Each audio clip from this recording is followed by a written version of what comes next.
It's time for Come and Talk It with your host, Michael Cargill, brought to you by Texas Law Shield. Over the last decade, Michael has championed and supported the rights of law-abiding Texans to own and use firearms. He is the owner of Central Texas Gun Works, a veteran of the United States Army, and has achieved national exposure in such prestigious media outlets such as Forbes Magazine, Fox Business News, CNN Money, AOL, BBC World News, Huffington Post, and the New York Times. Cargill vigorously defends lawful gun ownership in this country without regard to party politics. And now, here's Michael Cargill. Good day, Austin, Texas, the live music capital of the world. Let's praise the Lord and pass the ammunition. All right, so this week, I actually pushed the Fifth Circuit, that's Michael Cargill, the Fifth Circuit Court of Appeals, to block a rule created under President Donald Trump's administration that banned bump stocks that make semi-automatic firearms fire in rapid succession. So that's right. We actually finally got this case to go before the Fifth Circuit. We're hoping to make it to the Supreme Court. That's going to be Michael Cargill versus the Department of Justice, the Bureau of Alcohol, Tobacco, and Firearms.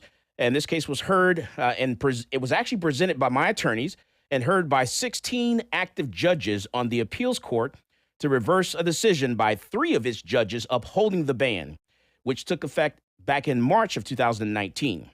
The ban was instituted by the Bureau of Alcohol, Tobacco, and Firearms and Explosives in response to the 2017 Las Vegas massacre, in which an armed sniper used a bump stock to kill 60 people. My attorney at the New Civil Liberties Alliance, a group representing myself, Michael Cargill, told the we presented our case before the Fifth Circuit, and the matter at issue is not the Second Amendment, but whether bump stocks qualify as illegal machine guns under federal law. As a general matter, my attorney said that the case is not about gun control. According to my attorney who actually presented this case, Rich Samp, he's a lawyer for who actually argued the case for New Civil Liberties Alliance, and myself. The case is about who writes the laws in this country. The Constitution says that Congress writes the law, and it's not the business of administrative agencies to rewrite the law to serve political purposes. So President Joe Biden's administration has defended the bump stock ban, and it has so far survived legal challenges at the Sixth Circuit Court of Appeals. It's actually survived challenges at the 10th and D.C. Circuit. However, the Sixth Circuit decision in December split 8-8 on the vote. The closest the ban has come to being overturned. Meanwhile, the Supreme Court itself has rebuffed petitions to review the case twice. Despite a 3-judge panel on the Fifth Circuit, previous decisions to rule in favor of the ban, the full court agreed to hear new arguments Tuesday. So, and this happened this past week, which was Tuesday, the beginning of September. Now, during the hearing, some judges suggested the potential of waiting on further Supreme Court action in other cases. But those other cases haven't had their day in court. They're just being heard on some of the merits of the case. The only case that actually has had a trial is Michael Cargill versus the Department of Justice, and has made it all the way up to the Fifth Circuit, and we're waiting for a decision here, and then hopefully we will win our decision here and then make it to the Supreme Court. Justice Department Attorney Mark Stern argued the key issue that upholds the ATF's rule is the action of someone shooting a firearm with the bump stock attachment. According to Mark Stern, he says, you only have to do one thing. Stern said this. He said, your trigger finger isn't doing anything other than sitting still. Well, the U.S. government has also argued that the ATF is right in its interpretation of federal law to support the ban by Supreme Court's 1984 ruling in Chevron USA versus Natural Resources Defense Council.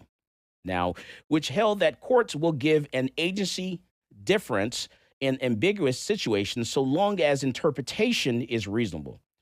Now, I have appealed to the Fifth Circuit, and my lawsuit comes at a time when the Supreme Court has shown favorability to gun-related issues that land before the justices' docket. Now, this summer, Justices Rule 63 along conservative liberal ideology lines that New York cannot demand gun owners provide a justification when applying for a concealed carry permit. So we're hoping that we will get a same favorable decision before the Supreme Court. But right now, I want you to listen in on the hearing that we heard earlier this month of September with the Fifth Circuit with Michael Cargill versus the Department of Justice. Cargill versus Garland. Mr. Samp. May it please the court, my name is Richard Samp. I'm here on behalf of the appellant, Mr. Cargill. At issue here is whether a bump stock is a machine gun as defined by federal law, a definition that has been unchanged for decades. A bump stock is a device that can be attached to semi-automatic weapons, and it's just several pieces of plastic and a little bit of rubber. It has no mechanical parts whatsoever. From 2006 until 2017, the Department of Alcohol, Tobacco, Firearms, and Explosives said that these bump stocks were not machine guns as defined by federal law. In 2018, the federal government reversed course. President Trump said he would like the ATF to rethink its position, and it complied, and it is now said that they are machine guns. We submit that ATF's prior definition, the long-standing one, is the correct one. The definition of machine gun is contained in 26 U.S.C. section 5845B, and that statute says, somewhat abbreviatedly, that a machine gun is a weapon that can fire more than one shot automatically by a single function of the trigger. Those two terms, as far as we're concerned, are relatively clear. The government has been coming up with new synonyms for those words from time to time, and we don't find those objectionable. But we do object to the government then jumping to the conclusion that after applying those new synonyms, that a bump stock is a machine gun. And we'd like to make 4 principal points today. First of all, we ask that the statute be read as a whole. The government continually pulls out individual words from the statute, and we think that that distorts its meaning. A single pull of a semi-automatic weapon, even one that has a bump stock attached, will result in a single shot. To produce a second shot, the shooter must do something more. That something more is considerable manipulations with both of his hands. He must push forward with his non-shooting hand. He must pull back with his shooting finger or shooting hand. And we submit that under those circumstances, producing a second shot does not occur automatically, because automatically generally means that something functions as a result of the action that is prescribed. In this case, I'm sorry. Is this uninterrupted time? Yeah, if I could have about 5 minutes and then go right ahead. Secondly, we think that there really is not any difference whether or not a bump stock is attached. A semi-automatic weapon can be bump fired with or without a bump stock, and yet it is well agreed that a semi-automatic weapon is not a machine gun.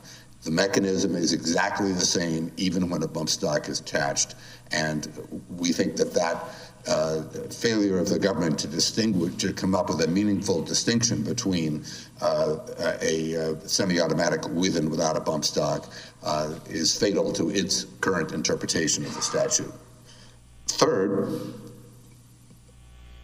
the bump stocks are readily distinguishable from automatic weapons.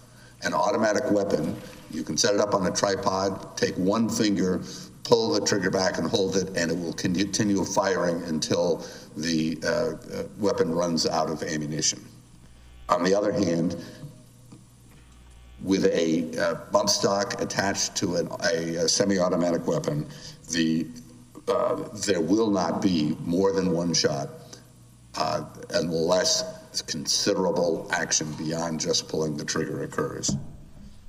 Finally, We don't think the statute is ambiguous, and neither does the government. But if the court ends up deciding, as several courts of appeals have, that the statute is ambiguous, we think that under the rule of lenity, any ambiguity ought to be construed in our client's favor. The government has conceded that it lacks jurisdiction to, it lacks statutory authority to adopt a legislative rule, and therefore says that this is an interpretive rule. Secondly, it has waived the application of any sort of Chevron deference, so that even if this were a legislative rule, Chevron deference would not apply. Thirdly, Chevron deference, the Supreme Court has held, is inapplicable when it comes to criminal statutes. And so that really, there is no need to apply Chevron deference, no call to apply it. And even if it did apply, the rule of lenity takes preference over Chevron deference. And with that, I would welcome questions from the court. We come back from the break. More of the Fifth Circuit case, Michael Cargill versus Department of Justice. This is Michael Cargill, and you are listening to Come and Talk It. Peace, this is Maj Toure. You're listening to Come and Talk It Radio with Michael Cargill.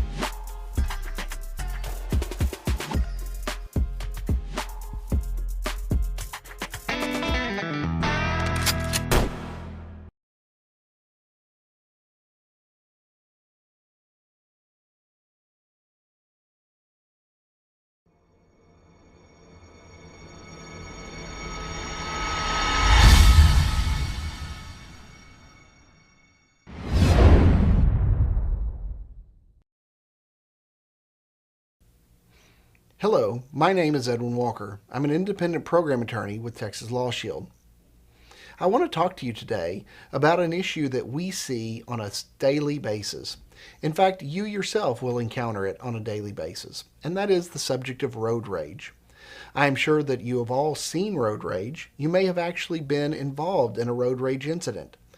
Now, if you're a responsible gun owner, I'm going to give you a few words of advice on how to react when you find yourself in one of these unfortunate road rage incidents. While on the roadways, we all observe something that makes us upset. Whether it's poor driving, unsafe driving, or just simply somebody being very discourteous. By all means, you should restrain yourself from engaging that person and telling them how bad their actions were, because this can be perceived as an act of road rage. If you're a lawful gun owner, you have a...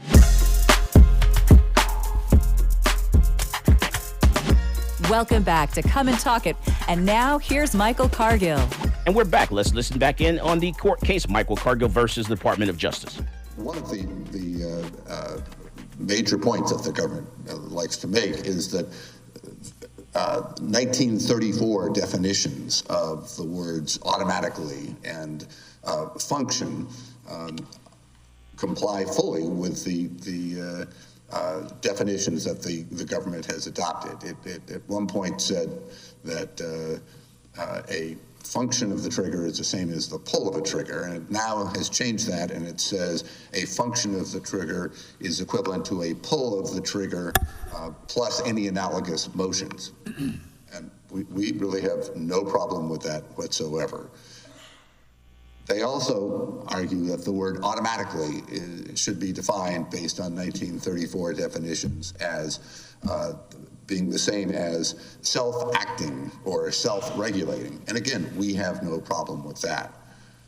What we do not agree with, however, is that by adding a bump stock to a semi-automatic weapon, somehow the firing sequence becomes either self-acting or self-regulating.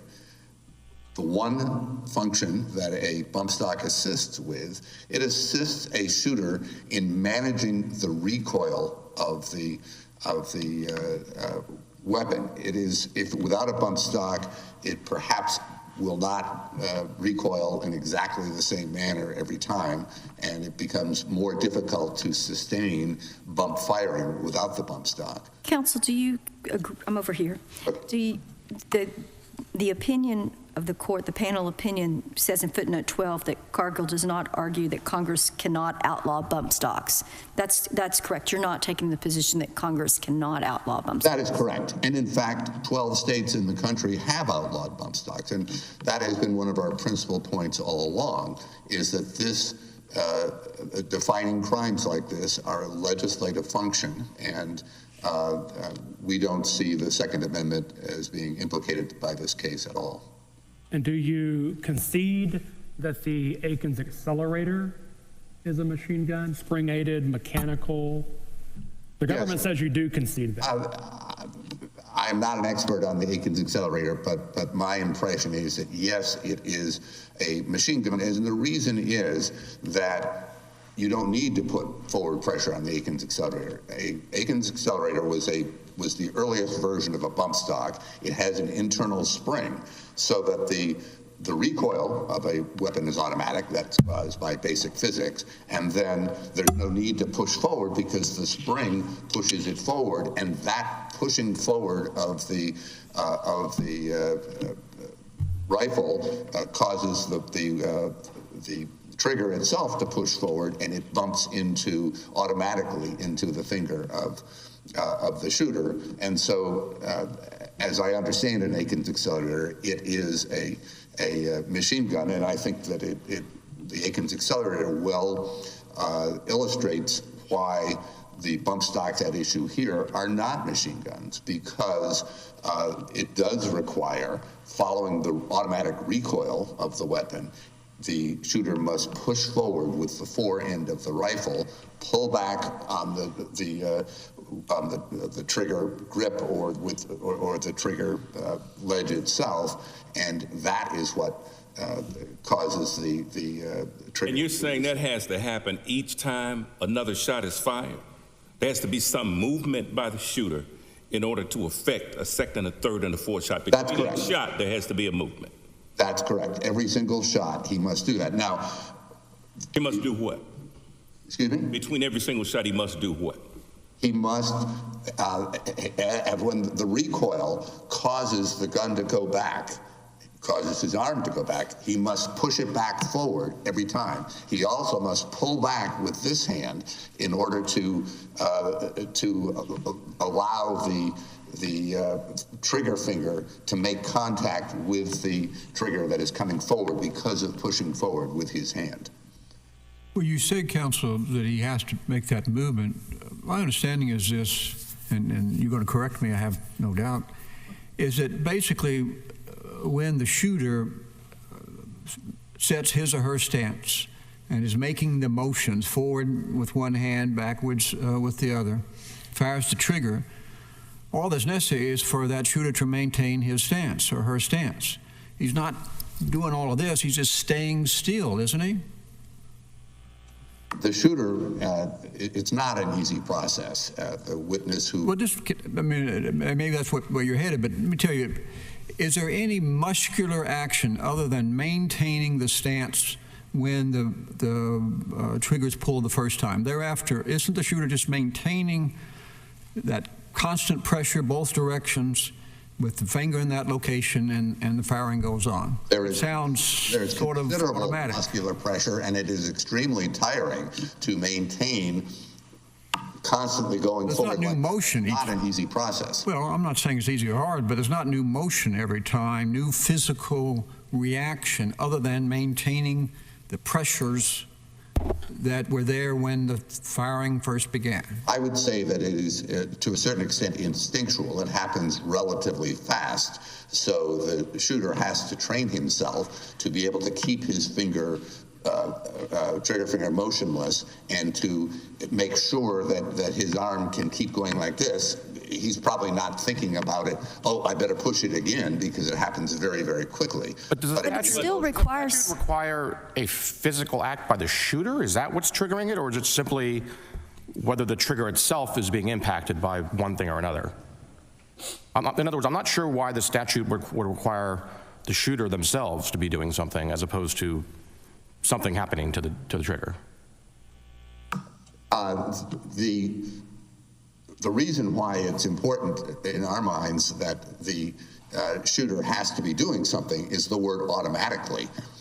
What the statute says is you begin with a single function of the trigger.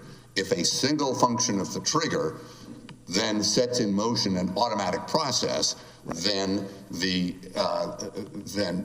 I guess the point I'm trying to make is something has to happen to the trigger, whether it's shooter-oriented or some other device. Right. Imagine what somebody invented a robot that caused the trigger to be pulled multiple times. All the shooter has to do is one single button and it turns on the robot, but the robot is triggering it multiple times. Right. Is that a machine gun? I assume your answer would be no.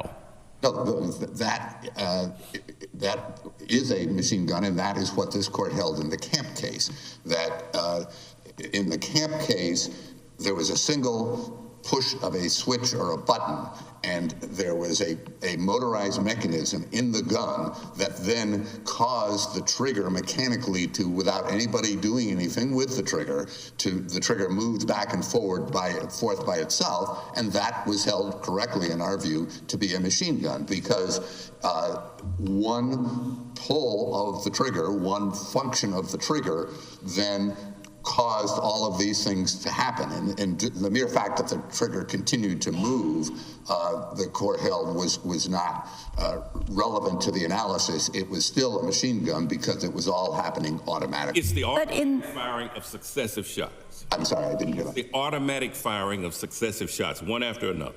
Right. Automatic. Right. If it's automatic, it's a machine gun. That's not what the statute. Sorry. I'm sorry, I didn't hear his question. No, I interrupted you. Go ahead. No, go ahead. I said that's not what the statute says. It says automatically more than one shot by a single function of the trigger. The hypothetical that you were talking about with Judge Ho sounded like multiple functions of the trigger that were activated by a button. It suggests that's a distinction, I think, that's in the text of the statute. Okay, in that particular case, they were referring to the button as the trigger. Well, why is that correct? The statute doesn't say a button, it says a single function of the trigger.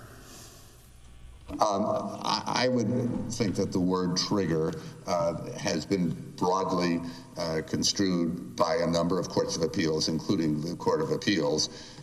Traditionally, we think of a trigger as a lever that can be pushed forward or pulled, and in those circumstances, then yes, if the shooter must do repeated functions of that trigger or it repeatedly functions, then it is not a machine gun. But in the Camp case, the court defined a trigger to be the actual switch that you pushed, and I think that is fair to provide a relatively broad definition. That was okay. Counsel, I'm sorry. You go ahead. I'm over here. I do think there is a good argument that the focus is on the human and not others as to whether that's automatic, whether it's a machine gun, whether it's not. I'm trying to just understand, you've had this conversation with Judge Southwick. If I'm holding this rifle and I do the first shot holding down on the front, holding on the trigger, and I don't move after that, does it keep shooting or not? It's not possible to not move because your arm is always going to come back with the recoil. You have to then push. Well, that's true with rifles in general. Excuse me? That's true with rifles in general. That's correct. Yeah, okay, but what I'm saying is I'm not doing this hand that's not the trigger hand. Does it have to do, you keep going like that, do I have to go like that, or can I just hold on tight? If you held on tight and you prevented any recoil, I'm not sure that it would be an easy thing to do, but if you could do that, the gun would only fire once. We come back from the break. More of the Fifth Circuit case, Michael Cargill versus Department of Justice. This is Michael Cargill, and you are listening to Come and Talk It. Folks, this is Doug Man Jones. And I get my gun news from Michael Cargill at Come and Talk It.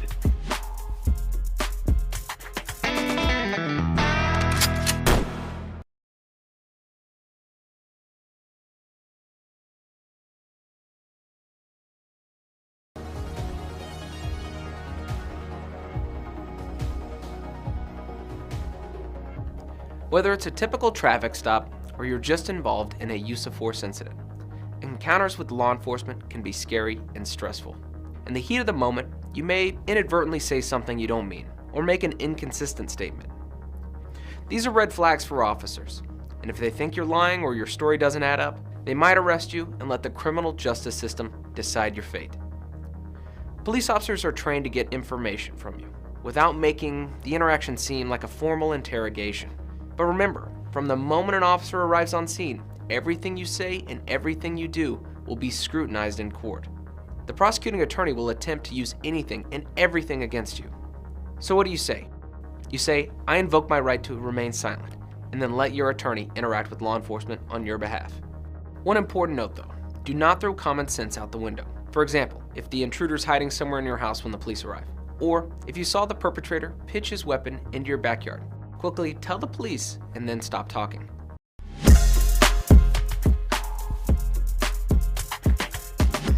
Welcome back to Come and Talk It. And now here's Michael Cargill. And we're back. Let's listen back in on the court case, Michael Cargill versus the Department of Justice.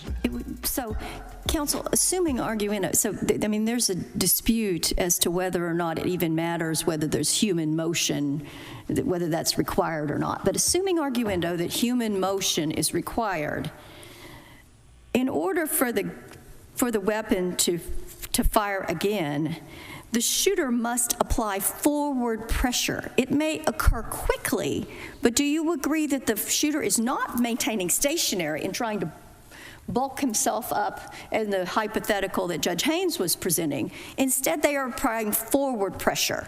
And whether that happens I don't want to use the word automatically, but whether that happens very quickly and more naturally in human motion, it is the human that is moving forward. That is correct. That is human action that is required, and I believe that human action, in addition to pulling back with the trigger hand, is what makes this not automatically.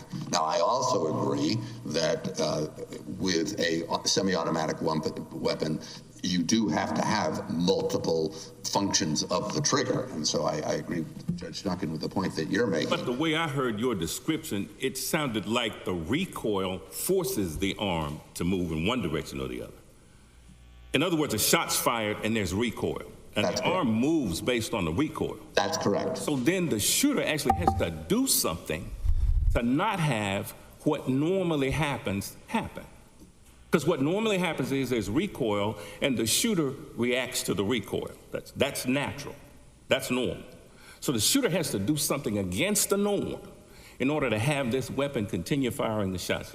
That's correct, and that's why this is not a machine gun. It doesn't happen automatically. Instead, he has to take these additional But if my arm normally goes back, unless I do something to make sure it doesn't normally go back, it's going to normally go back when I fire that first shot, and then all the shots that come after that are just going to happen. Right. I don't have to do anything else except the first. If it comes back and you don't do anything else, there's only one shot. If it comes back and you're not pushing forward, that's the end of the process. You have to be pushing back this way and holding back with this arm. Mr. Sam, since you're embracing the Camp decision that it's not a look at whether the trigger's bouncing, it's the shooter's single action or not, my question is whether, since Judge Ezra, as I understand, has military experience, he had a trial, he heard expert evidence on all these questions you're getting about exactly push, pull. Do we have any assistance from the trial record in this case?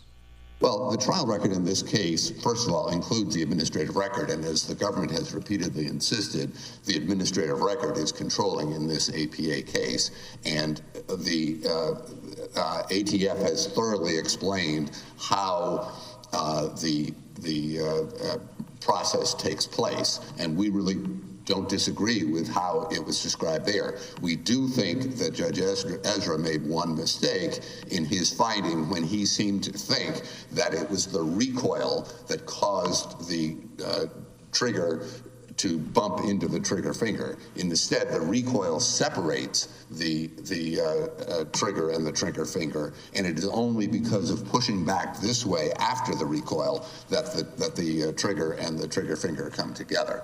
Did you raise that mistake anywhere until your reply brief on the en banc? We did not directly raise it, but we think that there are enough other findings in the district court that basically contradict that finding, because the district court repeatedly said that he agreed that it required two hands to operate this, and in fact, Mr. Smith, the expert witness at trial, explicitly said that it requires two hands to operate it, and he explicitly said in his testimony that the recoil separates the trigger and the trigger finger. So we were relying on all of the findings of fact. I don't think that one finding of fact is determinative, but Sam, we do think if the Supreme Court grants cert in the pending petitions from the Sixth Circuit and the Tenth Circuit and the likely petition from the D.C. Circuit, should we proceed or should we pause? I would suggest you would proceed. The cases that are before the court right now, first of all, they are both on a preliminary injunction stage. They are not final decisions the way this one is. Secondly, they are much more focused on the Chevron issue than this one is. Here, both the district judge and the panel said that they didn't find any ambiguity. The cert petitions, both from the Sixth Circuit and from the Tenth Circuit, point out that Chevron deference was applied and should not have been, so that the court might well decide the cases by saying that the lower courts improperly applied Chevron, and then they would remand for further action in the case. So I'm not sure there's any reason for a pause. We would still, at the end of the day, need a decision as to what this particular statute means. Could you quickly address your secondary argument on lenity? Yes, the rule of lenity is a long-standing issue of long-standing canon of statutory construction, and it applies in any criminal context. The Supreme Court, in its Chevron case, said that Chevron deference only applies after all other statutes, all other canons of statutory interpretation are applied. And one regularly applied canon is lenity, and so therefore it ought to come before the application of Chevron. And indeed, in several recent cases, both Abramski and one other, Penal, the Supreme Court has said that Chevron should have absolutely no application in the context of criminal statute. But it would come only if we determined there was some ambiguity contrary to what y'all are arguing. Right. We don't believe the statute is ambiguous, and this is simply a backup argument if you find ambiguity. Thank you very much. I'd like to reserve 5 minutes. May it please the court, Mark Stern for the government, and I'm happy to take questions, obviously, on any concerns that the court has, but a lot of the discussion with my friend on the other side has focused on the issue of the automatic nature of the firearm. And I think I want to make clear, I'm not personally a firearms expert. However, the district court judge not only had the benefit of the administrative record, but conducted an evidentiary hearing, and ultimately, I would just suggest that where the court has, questions, that might legitimately be occurring, that record is, and the district court's conclusions about that record, would be of great assistance. But just to sort of clarify, in the sort of broad terms, the whole point of the bump stock really is to allow a shooter to fire, I'm just going to use automatically, not, in a specialized sense, just like in the sort of normal usage. That's the whole point of the bump stock. That's why you get a bump stock, is to allow you to do this. And it functions by, you don't do anything with your trigger finger after the firing is initiated. The trigger finger sits on a ledge, and as the district court said, you could just replace that finger with a rod, right? So it's just... Whatever it is, the statute says single function of the trigger. The trigger still has to engage, right? Yes, the trigger moves back and forth, Your Honor. Say the finger, it says the trigger. That's right, Your Honor. And what again, to sort of, counsel, I think, has correctly acknowledged that this court's decision in Camp addressed that and addressed it correctly, and also recognizes that the 11th Circuit properly sustained the classification of the Aikens accelerator, which also involved the trigger going back and forth. And when you look back to the sort of how this sort of all came into being and the colloquies with the head of the National Rifle Association at the time, as well as the plain dictionary meanings at the time, what's clear is that, and here's where the word pole and function start to get used somewhat interchangeably. They're going, does it work so that you do one thing that triggers the sequence, and then after that the sequence has to be automatic. But the first question is, do you only have to do one thing? And that's what the entire discussion was, sort of back and forth, trying to figure out what a machine gun was. And they didn't use the word pole, which would be narrower. They used the word function. But the point that's relevant here is that that's what they're talking about, function. It's it's the function, do it once. That's it. It starts off the firing. Then you come to so is that does that then trigger automatic firing?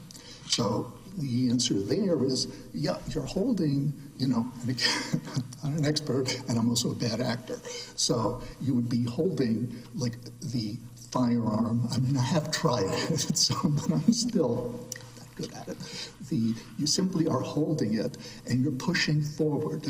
Your trigger finger isn't doing anything other than sitting still, and you continue to maintain a continuous pressure. Does your hand does that jolt you back and forth a little bit? That arm, yes, it certainly does. But you're not sort of forcibly taking it back and forth. You're maintaining a continuous pressure.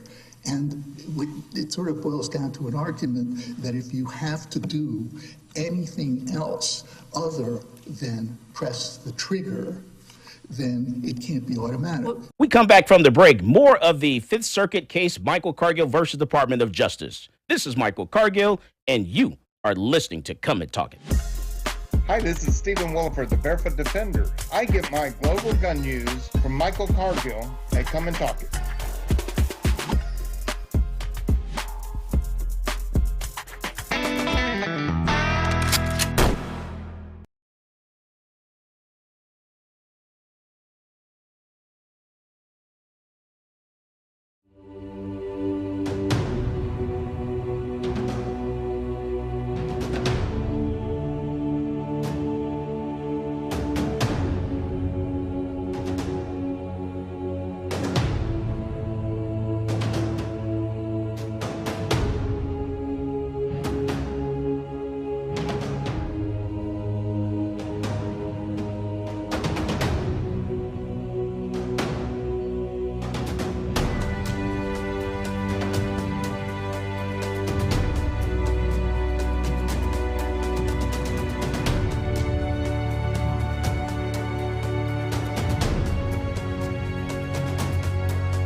I'm a U.S. Army veteran with a strong sense of duty and respect for our system of government.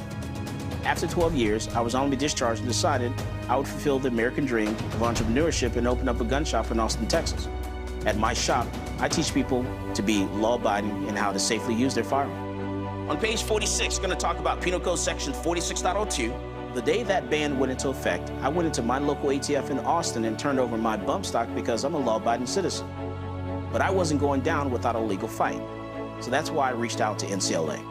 NCLA is representing Michael Cargill because federal agencies do not have the power to rewrite statutes. Bumpstocks are not machine guns. If Congress wants to change the law and ban bumpstocks, it certainly can do so. But we can't have the executive branch rewriting a statute and putting people in jail for up to 10 years. It's a problem because, this government agency has said, you know what, something that is legal is now illegal, and we're going to confiscate it from you, and we're not going to compensate you for it, and you're going to become a criminal. The goal of our case here is to tell the ATF that they can't get away with this kind of administrative lawmaking. This isn't constitutionally permissible, and this goes against everything that our nation was founded on. The Bumpstock ban turned innocent law-abiding citizens into criminals overnight, even though they were compliant with the statute. And you know, that's not right. This case is not about where you stand on bump stocks. It's about the rule of law. It's about whether an agency can rewrite a statute and turn a law-abiding citizen into a criminal. If the ATF can ban bump stocks, any agency can ban anything.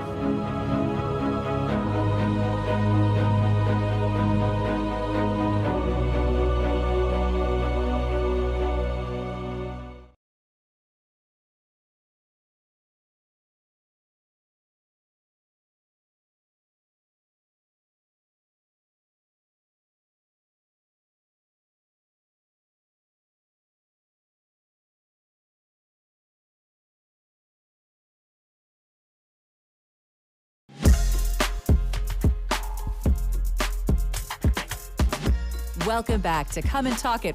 And now here's Michael Cargill. And we're back. Let's listen back in on the court case, Michael Cargill versus the Department of Justice. Mr. Stern, don't you have to at least react once for each shot? The trigger has to shoot once. It has to move for every single bullet, and your arm has to move for every single bullet, right?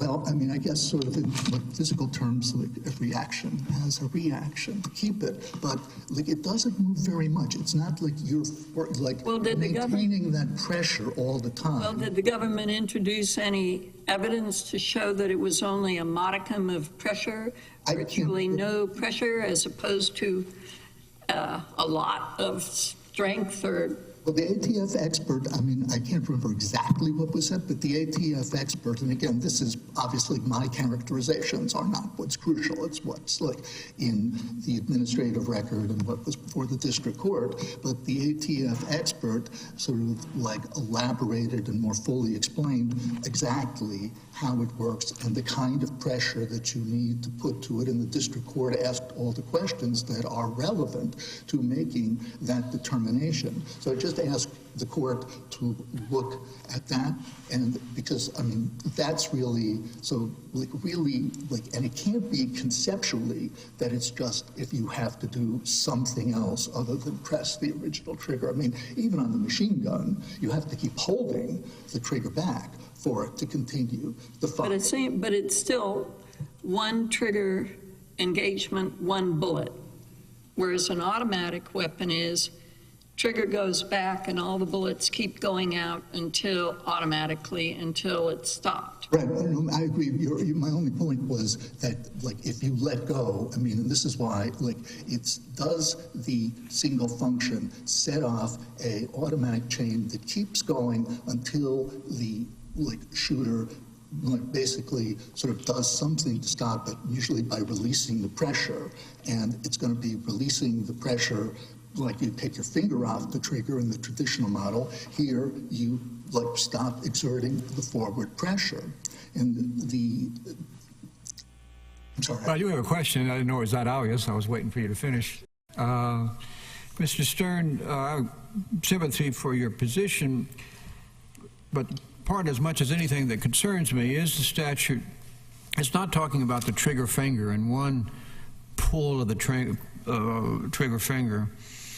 It says single function of the trigger, and some of my colleagues' questions and your friend on the other side are all talking about how the trigger has to keep being engaged. Now, the re-engagement may be automatic. I might allow you that, but it's still a re-engagement of the trigger for each firing.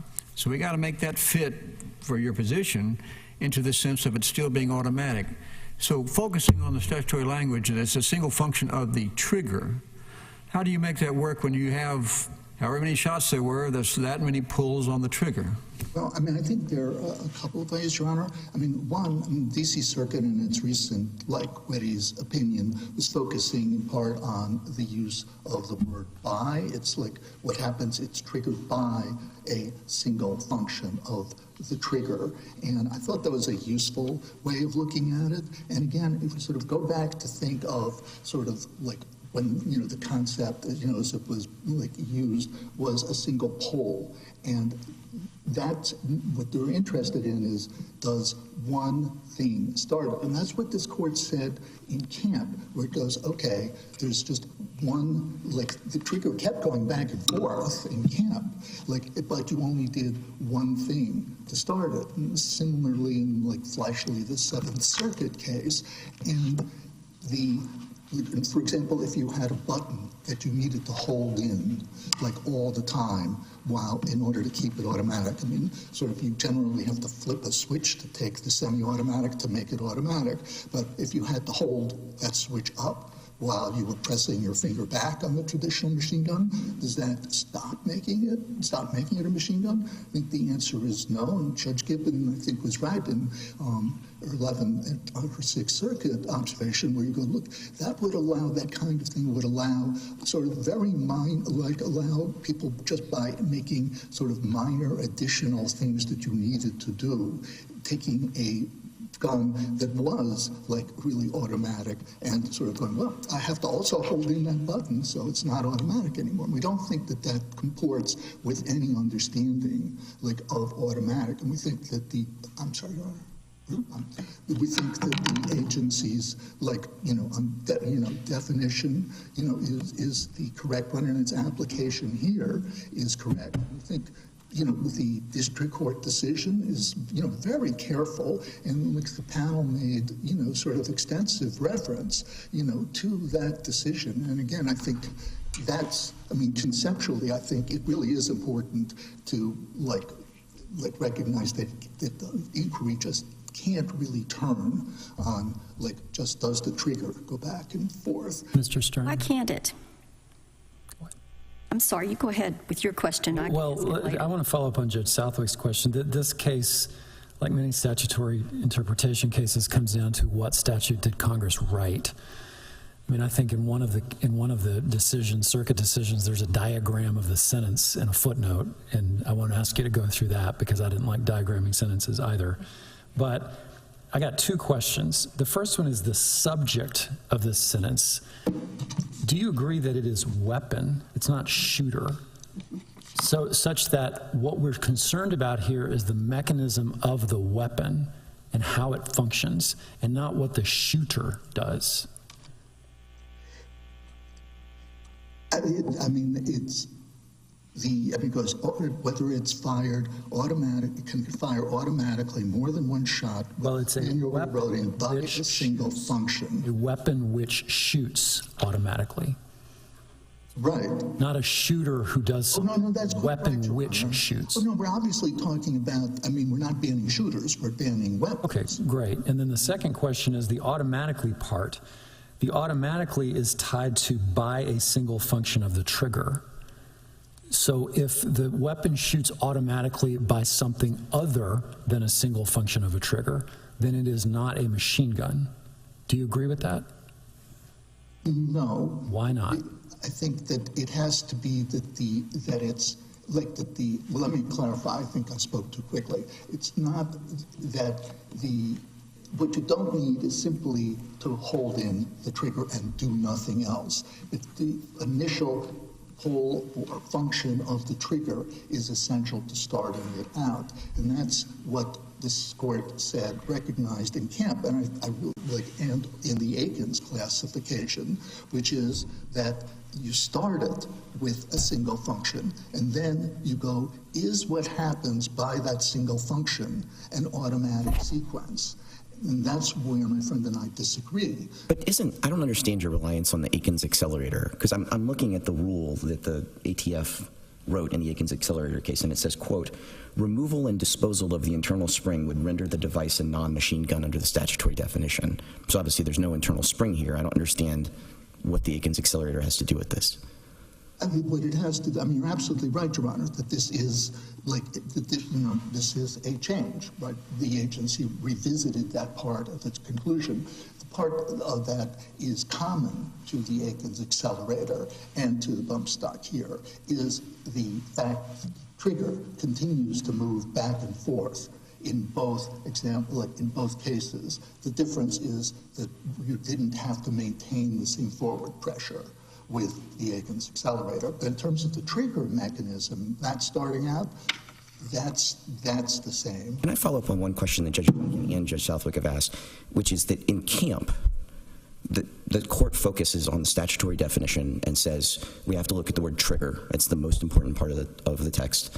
And the court points out that there is no statutory definition of the word trigger. And a lot of these cases hinge on what is the trigger. What is the government's view of what is the trigger in a bump stock? The trigger. The trigger. So, and it's the trigger that is manually going back and forth. The trigger is going back and forth. It's not the fore end, the forward pressure on the fore end of the gun. The forward pressure is what you need to do to maintain the automatic sequence. But for the government's view of the statutory definition of the single function of the trigger, we look at what everyone in the room would understand to be the trigger. That is, in this case, yes, you would just you begin it like that, and then you hold forward. So all it boils down to, again, is does the fact that you have to maintain the forward pressure make it like something other than a automatic? You earlier called Judge Ezra's, I think you called it his careful opinion, and there was a finding in his opinion that all semi-automatic rifles can be bump fired without a bump stock, without a belt loop or some other device. Do you agree with that? That all semi-automatic rifles can be bump fired without a bump stock or some other device? In general, yes. I can't attest to all bump, but yes. I mean, you can bump fire as a technique. Sort of, it's a way of firing a gun. It's not. That really does not initiate an automatic firing. Why is bump firing with a bump stock automatic, while bump firing without a bump stock is not automatic? Well, that's where, the experts do a better job than I do, but the basic idea is that when it harnesses, the recoil, all you really need to do is to maintain that constant forward pressure. When you're just doing it with a bump, just bump firing, the recoil can go in any direction. To maintain pressure, so that you have to keep rewriting it, you have to put in all the work that the bump stock is doing for you isn't being done. You now have to do all of that work yourself. And in a lot of, in various, firearms, can a really skilled, talented, shooter start to mimic what a machine gun does? I mean, there's one, shooter who's away-sided who, sort of can take any automatic gun, and he's so good, he can basically get off as many shots, sort of as a machine gun does, just by going like that with his finger. But that doesn't mean that, that firearm, is not a semi-automatic weapon just because, that. We come back from the break. More of the Fifth Circuit case, Michael Cargill versus Department of Justice. This is Michael Cargill, and you are listening to Come and Talk It.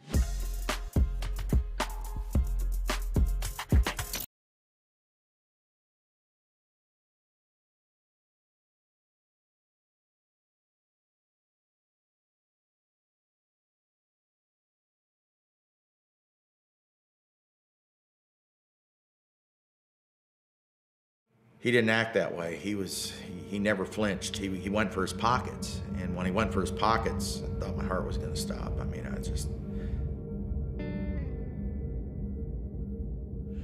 Hi, my name's Jerry. The incident we're going to talk about took place in early March of 2017.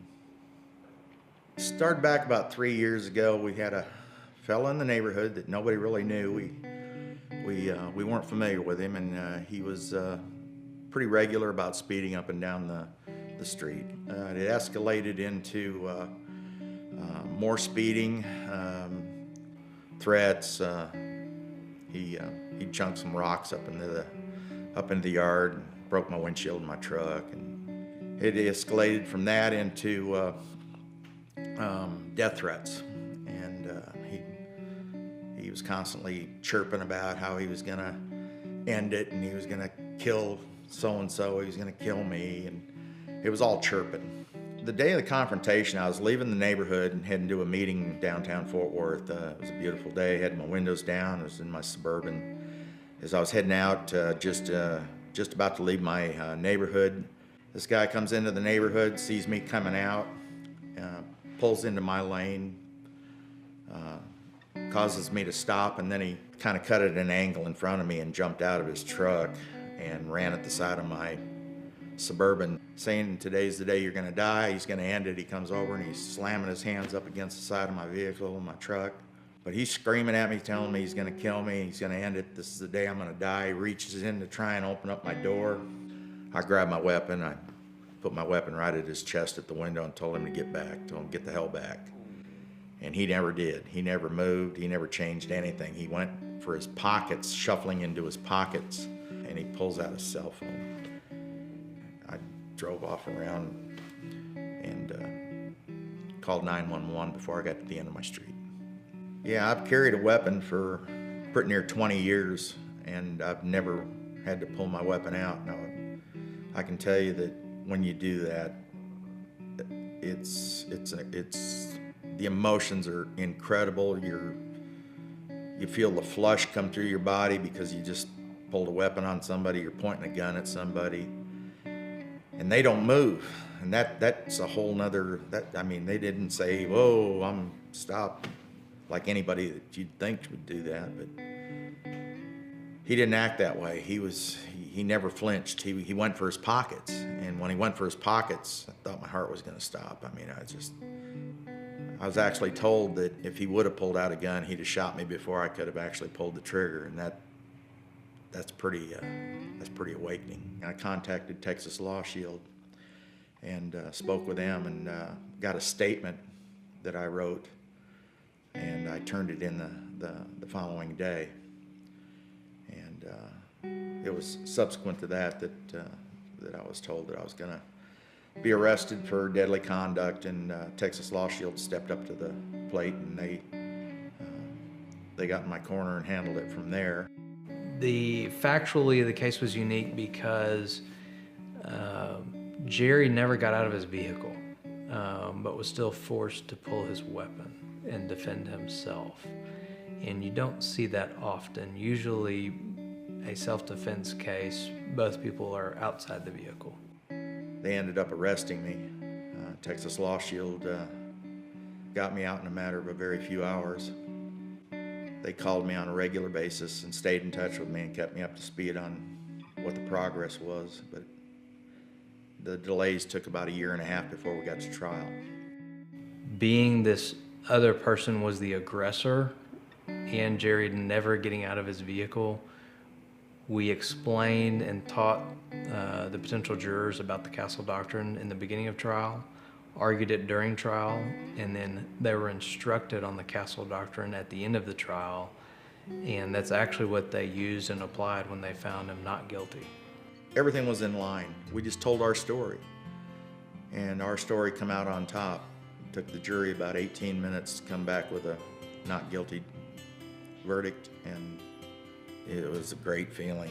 We knew we were not guilty, but you still had to hear it to get it confirmed and to be told, and for the judge to come say, you're completely a free man, you're going to be restored.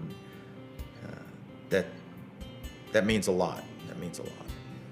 If you're going to carry a weapon and get a CHL and be out there, you need to have U.S. Texas Law Shield in your back pocket, because if you go through this and you were to do it on your own, it really bankrupt you. There's a lot of time and money that you'd have to pull out of your pocket that these guys take care of and do for you. The support that's there when you have Texas Law Shield in your back pocket, that comfort alone is I'll never be without it.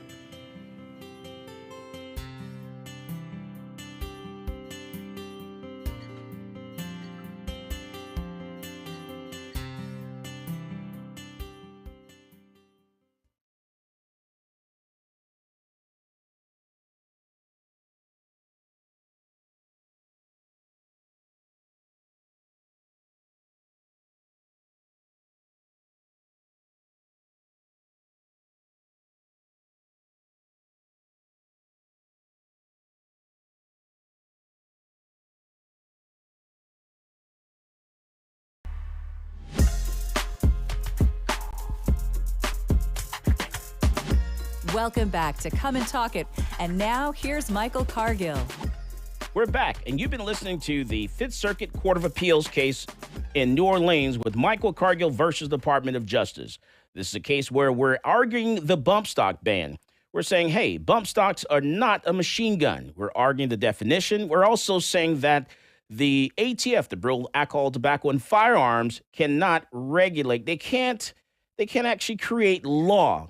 They can only interpret law. So, and what we're saying is, hey, ATF, Congress, it's Congress' job to actually write law. Listen in on the Fifth Circuit Court of Appeals case. Let me ask you, am I stepping on somebody else? Let me too. My colleague, Judge Willett, asked your friend on the other side about the cases pending on cert from other circuits, representing that, I'm sure accurately from his viewpoint, that they focused a lot on Chevron. Would you agree with that? Do you see a fair possibility those cases will not, both heavily they're soaking with Chevron deference, and that may be all the big court decides? I mean, it's hard for me to, I mean, is the premise right, but both of those cases are focused heavily on Chevron. They did, and I think that that it's unclear what the court would do if it took the case. In theory, maybe it would resolve the Chevron question, but then built into the decisions, those courts are saying, well, I need Chevron, in order to rule for the government. So the court would have to stop at sort of okay, I'll resolve that, but then have it sent back. And I can't remember what the questions presented are, but if the court grants cert, and presumably we'll know that in the relatively near future, we can see what questions they granted cert on, and that ought to, I think, make that point clear. But a little more pointedly, I assume the government was asked to I haven't read the cert filings. The government was asked to respond to the petitions? Yes. Did the government disavow Chevron, or did it say, as it's taking the position here, that the statute is plain? Yes, it's the same position. So the government is being consistent? Yes. Well, it seems to me that would be a big threshold issue that the court would have to go over before they'd get to Chevron. It might. I mean, we've urged that if the court, we've urged with the same thing that we're urging with this court, that it should conclude that the definition is the best definition. The ATF took the position for well over a decade that a bump stock was not a machine gun, correct? That's correct. Well, how do you say that statutory language that hasn't changed can be black for 10 years and then it's white? Because you make a mistake. I mean, the courts change their views of what a statute means. The fact that you have to do interpretive work and can make a mistake in deciding a statute doesn't mean that that there isn't a... When was the last time ATF conceded that it made a mistake? The Aikens Accelerator. They might have done it since then. But I mean, look, in the Edelman versus Lynchburg case where the Supreme Court goes, look, I'm not, I don't need to consider whether Chevron, is necessary because we agree, that the agency is the best definition. And then it drops a footnote saying, by the way, that doesn't mean that it was the only permissible. definition either. And all we're saying is like that the court like reviews like de novo. What's the standard of review here? It's not a mistake. When the ATF comes out with a criminal's, this is a criminal statute, and it said for 10 years it means one thing, and then in a rulemaking says, oh, it means another. The standard review, I don't think, for us is a mistake, is it? No, it's the question is, what does the current... I guess, this record does present us with that Attorney General Barr giving it a hard second look after the Las Vegas massacre, 60 people, 800 injured. So we could disagree about whether they should have given a second look and whether they should reinterpret. But one thing that's always perplexed me about this case, and I was on the panel, is this issue comes up all the time in state case law, I would think, in terms of virtually every state bans machine guns. And for example, Texas uses the identical language, practically the identical language as the federal ban. Do you know of any state court that has reviewed a conviction that has adopted the mechanistic interpretation to say this is legally insufficient for a conviction, or it triggers the rule of lenity? That's my first question. But just so you know both, if you can remember, I think I'm correct that the converters that are being used now are actually moving away from bump stocks. They're these little plastic switches. Do you know of any convictions or case law that would assist us saying that new mechanistic conversion is or isn't a machine gun? Those are my two questions. I'm not aware of any. We can, I'm happy, like when we get back to Washington, I'll check with ATF to make sure that, and get back to the court if we find like any. I'm just not, I'm not aware. Not aware of either. I'm not aware of either. Right.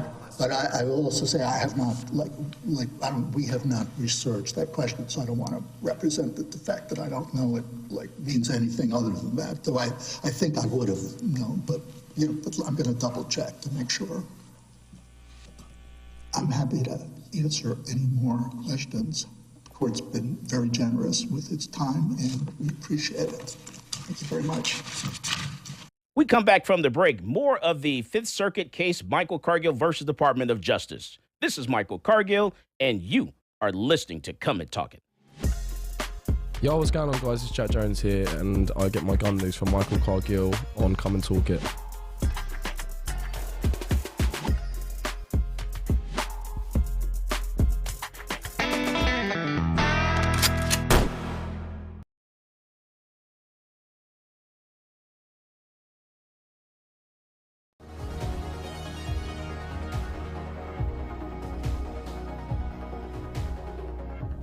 Whether it's a typical traffic stop or you're just involved in a use of force incident, encounters with law enforcement can be scary and stressful. In the heat of the moment, you may inadvertently say something you don't mean or make an inconsistent statement. These are red flags for officers, and if they think you're lying or your story doesn't add up, they might arrest you and let the criminal justice system decide your fate. Police officers are trained to get information from you without making the interaction seem like a formal interrogation. But remember, from the moment an officer arrives on scene, everything you say and everything you do will be scrutinized in court. The prosecuting attorney will attempt to use anything and everything against you. So what do you say? You say, I invoke my right to remain silent, and then let your attorney interact with law enforcement on your behalf. One important note though, do not throw common sense out the window. For example, if the intruder's hiding somewhere in your house when the police arrive, or if you saw the perpetrator pitch his weapon into your backyard, quickly tell the police and then stop talking. You might ask, what about my rights? What if the police never read me my Miranda rights? Miranda rights is the common name for a collection of rights contained in the Miranda warnings, given to suspects when they're placed under arrest. The warning comes from a 1966 Supreme Court case, Miranda v. Arizona. In that case, the court held that statements from a custodial interrogation would not be admissible unless proper procedural safeguards were in place to protect the defendant's Fifth Amendment rights. We've all seen these warnings on TV and movies. You have the right to remain silent. You have the right to have an attorney. Anything you say can and will be used against you in a court of law, and so on. So do police have to read you your rights? No. It's important to note that officers are not required to read you these rights unless you're in custody and subjected to interrogation. If the police show up to a crime scene and start asking you general questions and you voluntarily tell them everything that happened, those statements can be used against you regardless of the Miranda warnings, because you're not in custody. If you're put in handcuffs, but you say something incriminating on your own without being questioned, those statements can and will be used against you, because you're not being interrogated. You're just starting to spout off. This is why it's imperative that you know your rights, and you shouldn't rely on the police to read them to you. Affirmatively invoke your rights. Say, I'm invoking my right to remain silent, and my right to my attorney. Once you do that, the police legally shouldn't continue questioning you without your attorney present. But remember, there's a second part to this equation. After invoking your rights, you must exercise those rights. That means you have to keep your mouth closed. Protect yourself. Don't let the legal system take advantage of you after an incident. And Law Shield members, if you've been involved in a self-defense incident, remember to call the emergency hotline and speak with your independent program attorney.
Welcome back to Come and Talk It.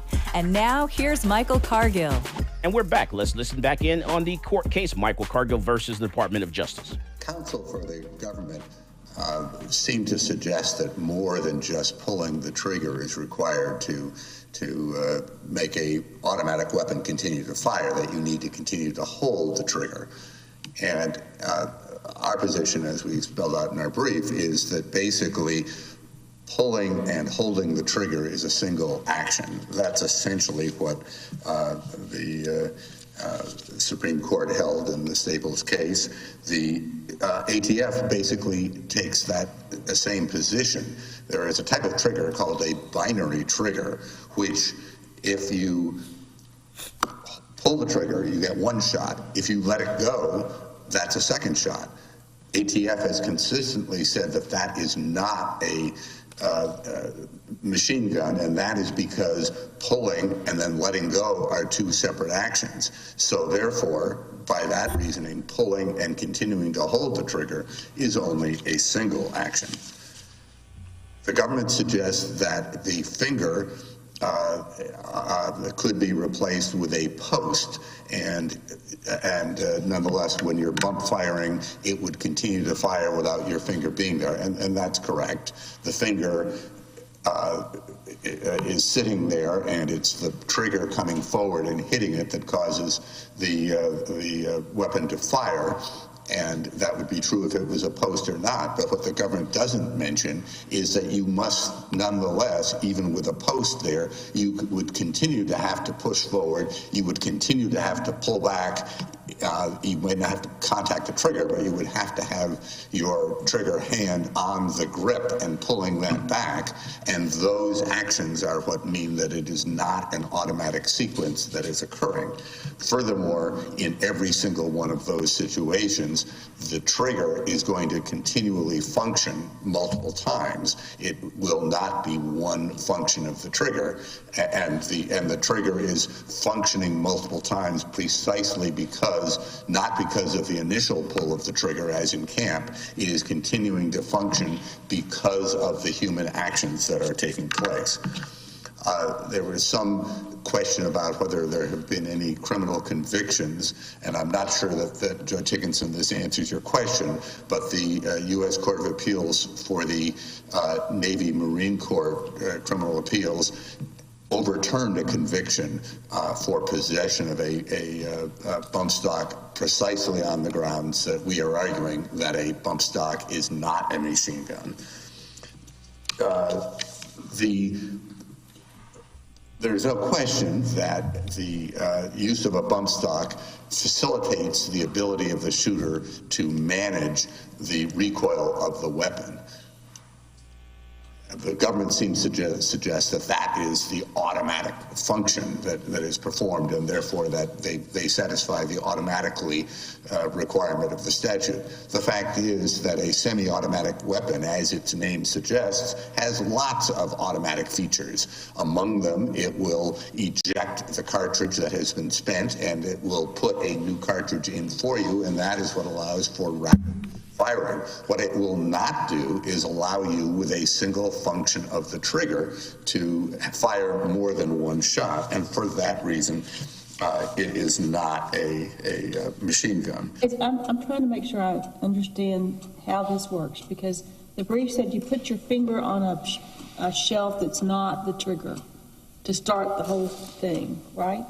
No, I think we just heard a concession from the government that is the trigger is the lever trigger on a semi-automatic weapon, even when you have a bump stock. The pushing forward is not the trigger, I believe the government just said. But even if it were, you would still have to pull back. But isn't the single function the pushing forward and pulling back, and until you release that, it will continue to fire? The government explained in its brief that it's possible to, if you push the gun all the way back inside the bump stock casing to begin, at that point, the trigger will not be in contact with anywhere near the finger, and it requires a push forward to start it. That is one way you can start the firing sequence. Nonetheless, whether you do it that way or the more traditional way of pulling back on the trigger, the government has told you today that the trigger is the lever trigger. It is not something to do with the forend of the rifle. Thank you very much. I think we heard it just right there when the judge said, one of the justices asked a question to the government's attorney, and that was, hey, you mean to tell me for the last 10 years and 3 presidents, the Bureau of Alcohol, Tobacco, and Firearms was wrong, and they had it incorrectly, their definition of what a machine gun was. And you're trying to say that today you want us to believe that you're right today. And that's going to be the whole thing that we're saying. You can't just change your mind, for 10 years, 3 presidents, say this is what a machine gun is, and then turn around and change your mind later and turn millions of residents, millions of citizens into felons overnight. This is our argument, and we hope that we will be successful in this case. We're hoping that this case will eventually make it to the Supreme Court, so that way they can overturn what the Bureau of Alcohol, Tobacco, and Firearms has actually done and make bump stocks legal. And we also hope that this will affect triggers. It'll affect, SIG braces. It'll affect, AR pistols. So that way we can bring those cases forward, because Michael Cargill versus Merrick Garland, Department of Justice, Bureau of Alcohol, Tobacco, and Firearms, will set precedents before and become the law of the land.